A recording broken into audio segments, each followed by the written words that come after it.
Every time Parker's name comes up, the reaction is always the same. You feel that familiar frustration rising, the sense of not wanting to deal with it at all. Those deeper reasons, the ones that explain why this reaction even exists, are something he insists will be talked about off camera, far away from curious ears. But in the moment, what mattered most was that whatever people thought was going to happen next simply wasn't happening. Tony Beets was out, completely out, and Parker Schnabel could practically taste the fresh opportunity drifting toward him like gold dust on the wind. The veteran miner had just been kicked off a major claim, one that had sparked arguments, tension, and fierce competition. And just like that, the gold field everyone once fought over was suddenly up for grabs again, wide open and unclaimed. Parker didn't wait even a heartbeat.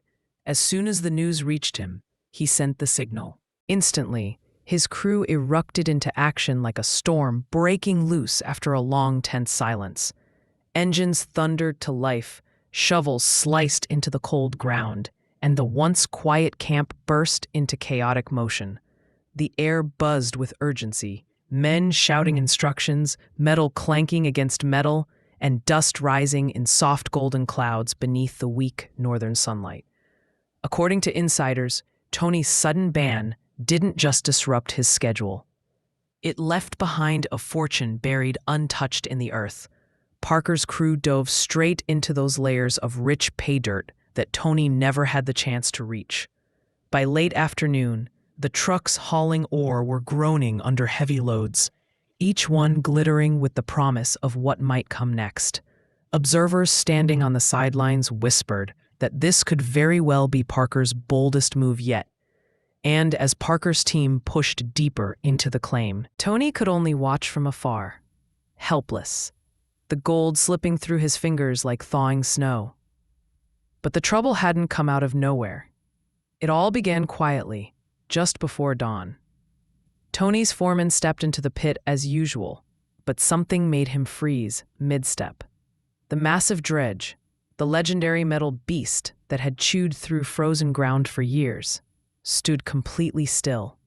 Its huge body gleamed under the pale northern sun. Yet bright red government seals plastered across its frame flapped in the icy wind like sinister warning flags. The engines were dead, pumps silent, hoses severed, and the fuel tanks drained bone dry. This wasn't just a delay. It was a full shutdown, decisive, final, and brutally cold. Word spread through the valley within hours. Miners from all around climbed nearby ridges, just to look down at the silent machine, pointing and whispering among themselves. Some said inspectors had uncovered illegal expansion trenches. Others insisted it was pure politics disguised as environmental law. Another rumor claimed Tony had brushed off an official warning with his usual fury, snapping, "You don't tell me where to dig." For years, Tony Beets had embodied the Yukon Rebellion, the fierce miner who carved his kingdom out of ice, iron, and refusal. But this time, the system bit back and bit hard. The once thundering claim now sat silent. Machines stood motionless, their metal surfaces cooling in the winter air. Steam rose from a few exhaust stacks like wandering ghosts. Crew members huddled around bonfires, their faces glowing orange while they whispered in low, uncertain voices. Tony himself was nowhere in sight. Meanwhile, miles away in a warm trailer, another miner stared at breaking headlines on a flickering screen. Beets operation suspended indefinitely. Parker Schnabel leaned forward, eyes locked on the news. His crew watching him closely, waiting for any sign of his thoughts. For a long moment, the only thing moving was the soft vibration of the heater fan. Then slowly, Parker smiled. A small, controlled smile. No words were necessary. Everyone in the room knew exactly what it meant. From there, the story exploded everywhere. Mining forums, radio channels, and social media feeds all lit up with arguments. Bars in Dawson, filled with miners debating loudly over beer. Some claimed Tony pushed the boundaries too far. Others insisted it was a witch hunt. One man slammed his fist on the counter and growled, "You think they dare pull this on Parker? Not a chance. Tony scared the wrong people." The official report blamed hydraulic overreach and ignored reclamation orders. But a leaked memo hinted at something deeper: secret noise complaints, creek flow disputes, and possible damage to a heritage site. One final page, stamped Classified Review Committee, mentioned third-party evidence. Someone, maybe a rival miner, had tipped the scales. Reporters eventually cornered Tony outside the frozen claim. Snow whipped against his beard as he yanked off his hard hat. "They call me reckless," he yelled. "I've been here longer than half these paper pushers have been alive. You want to talk pollution? Look at what the government's been dumping for 100 years. They pick me because I don't kiss their boots." The video went viral within hours. Half the internet praised him as a legend standing defiantly against the system. The other half watched him like a fallen outlaw who had finally stepped too far over the line. While YouTube channels and mining podcasts dissected his downfall, Parker sat alone in his dimly lit office. Maps covered his desk, like a general's war plans. He wasn't arguing online or posting reactions. Instead, he was thinking, calmly, strategically, deliberately. Satellite images glowed on his laptop screen. Creeks, drainage routes, access roads, and a single red outline shining brighter than the rest. Beets. The same creek Tony once swore would crown him king of the North. Now that crown hung loose, waiting for someone bold enough to claim it. Around midnight, Parker summoned his top foreman. The air felt tight, heavy with possibility. "If Tony's out," Parker said quietly, confidently, "that ground's up for grabs. Someone's going to keep it running. Why not us?" His crew exchanged nervous glances. Then Parker unfurled a freshly marked map filled with fuel routes, wash plant logistics, and excavation lines. Every step was already laid out. This wasn't a sudden idea. He had been preparing for this day. All night long, his crew ran numbers and scenarios. How long to move the wash plant? How many trucks needed rerouting? How many hands would it take to restart a dead pit? Every calculation pointed toward the same conclusion. It could be done, fast. By 3 a.m., 2 scouts were already driving north in unmarked trucks. Their official mission was an environmental survey. Their real task? To scout Beets Creek, note accessible routes, and record any unguarded entry points. By sunrise, Parker's assistant dropped a folder onto his desk, a draft proposal to claim the abandoned ground. Without looking up from his coffee, Parker simply said, "Send it." Meanwhile, miles away, Tony was still shouting into phones, his voice ragged with cold and fury. Paperwork, hearings, appeals, none of it mattered to him. The bureaucracy crawled like creeping ice, but Parker refused to wait. In the Klondike, opportunity never knocks twice. Snow drifted across Tony's silent claim like ash from a dying fire. The once roaring mine felt empty, defeated. Frozen machines stood like relics from another era. Workers stared at the chains and caution tape stretched across the gates, silent proof that it was over. Tony stomped across the yard, switching between English, Dutch, and pure rage as he shouted into the wind. "You shut down my ground without notice. You call this due process?" His voice echoed off the steel carcasses of his idle machines.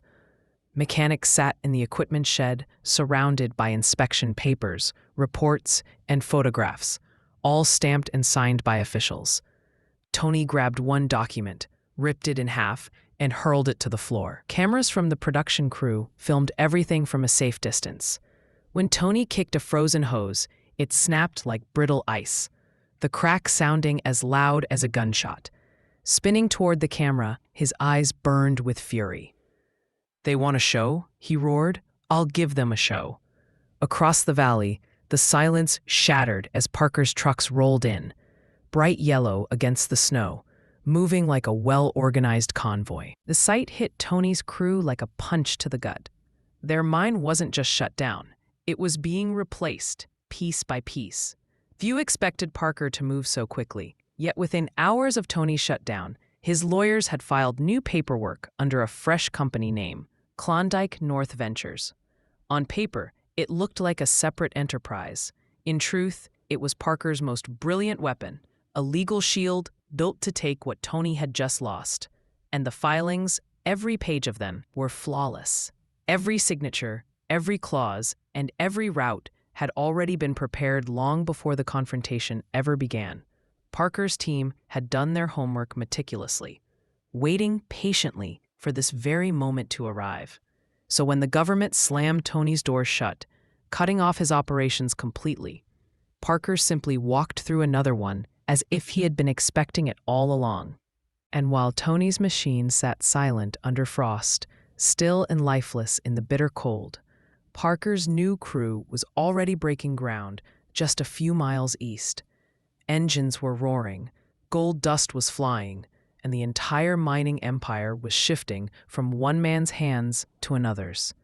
Parker Schnabel had been patient for years, quietly observing and planning.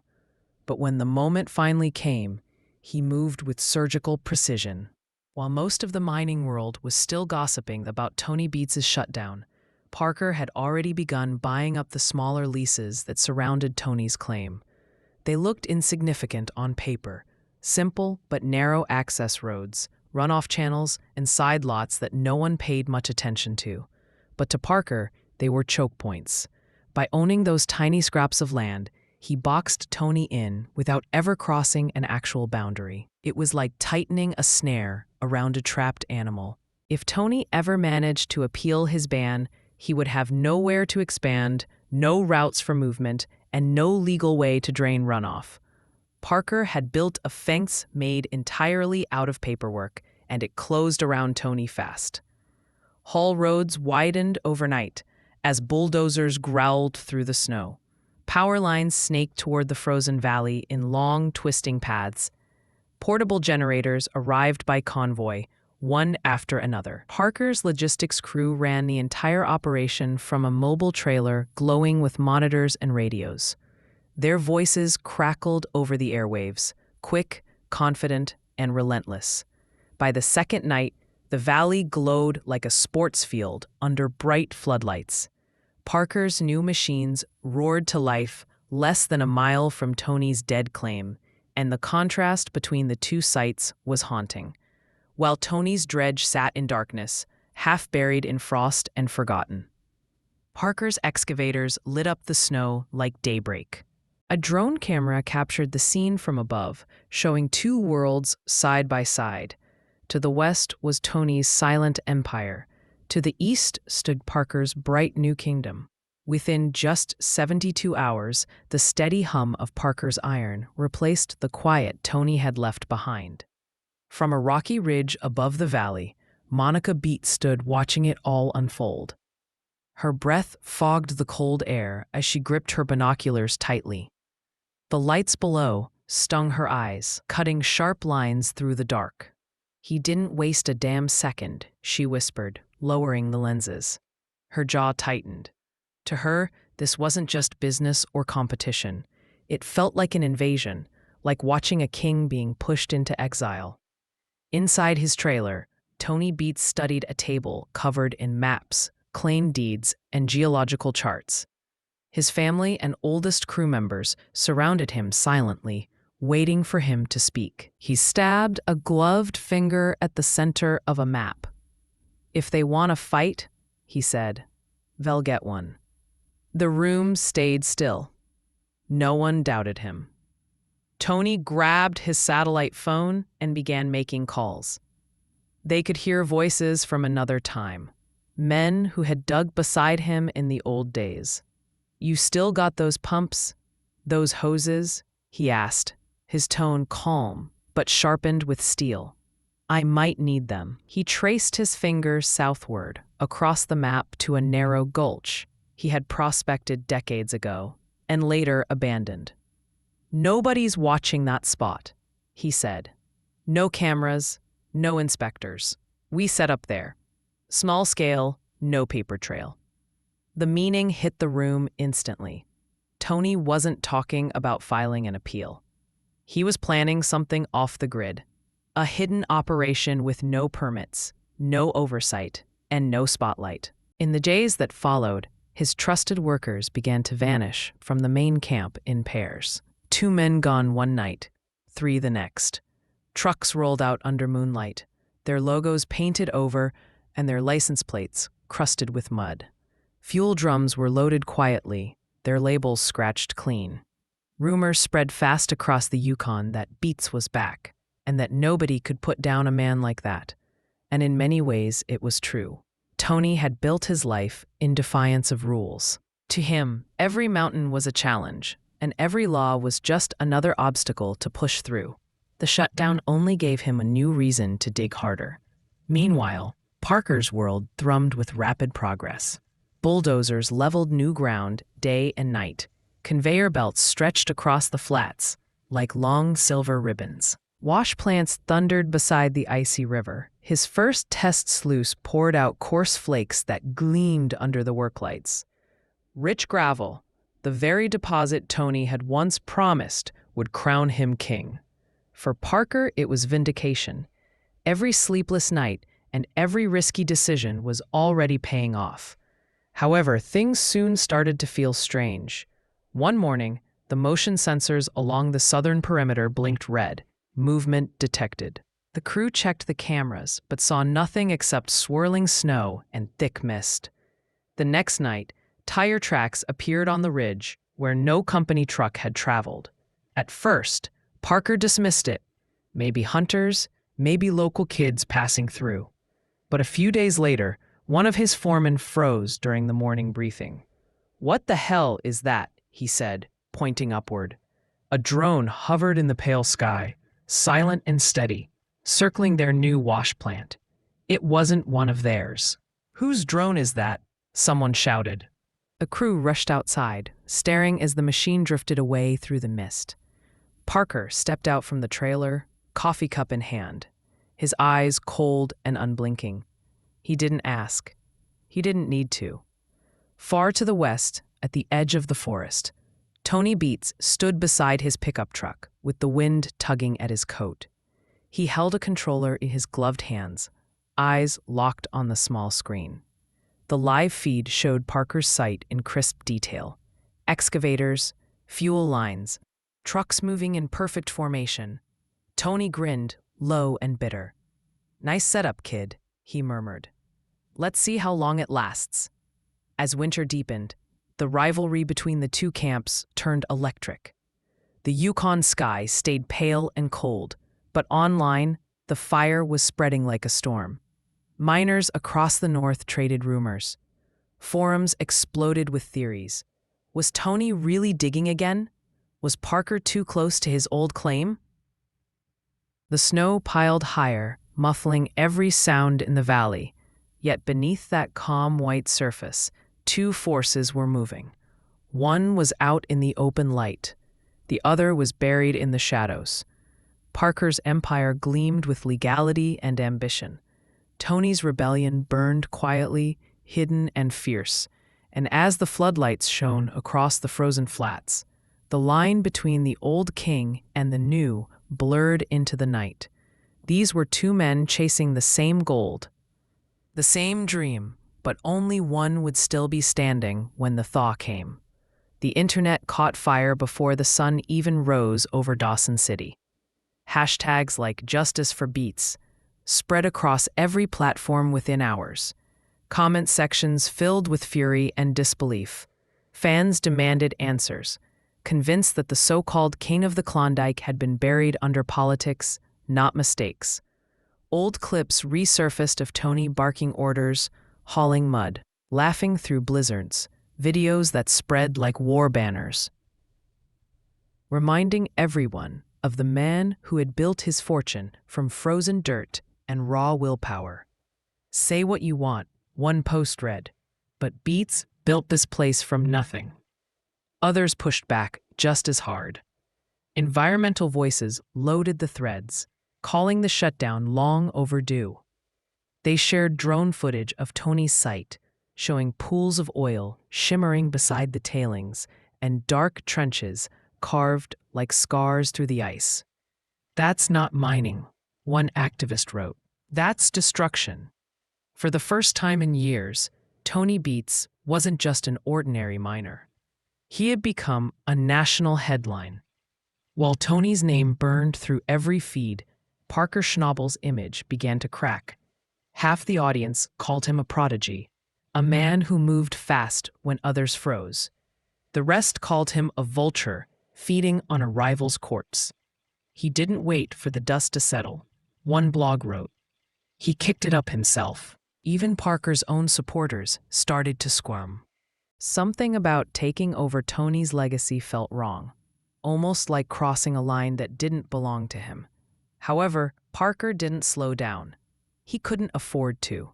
In the Yukon, hesitation was the same as surrender. He told his crew once, "The ground only rewards the ones who move first." And this time, he intended to prove it. Back at the Gold Rush production office, the chaos was liquid gold. Ratings soared. Executives saw an opportunity glowing brighter than any nugget. They sent film crews north before the snow even stopped falling. Drones filled the skies over the Klondike. Rumors spread fast. Producers had already rewritten the mid-season arc. This year wasn't about mining. It was about war. Early footage leaked online. Parker standing beside a government inspector, machines roaring behind them. The audio was drowned out, but then Parker shouted clearly, "This isn't Beets' land anymore." The inspector's expression said everything.